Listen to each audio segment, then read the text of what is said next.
Here is your quick app chain summary.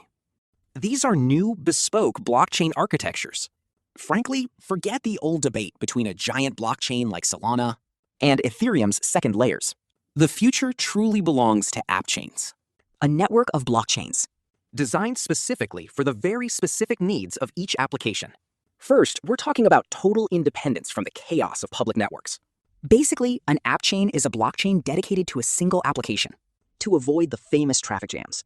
You know, when a meme coin frenzy saturates the network and skyrockets transaction fees, what are called gas fees? Why share a super congested highway with a parade of when you can just build your own private express lane? Second, it's the power of absolute control over your infrastructure.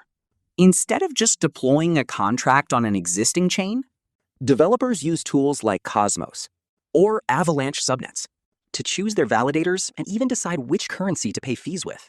Deep down, why keep renting an apartment with a landlord's strict rules when you could build your own custom home? We must highlight the great technical challenge: fragmentation.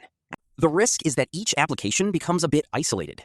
So how do you ensure the user doesn't feel like they're going through customs with a new passport every time they click on a new application? In summary, the options offer absolute technical sovereignty to the creator, with the ultimate mission of making this complex machine completely invisible and seamless for us, the users.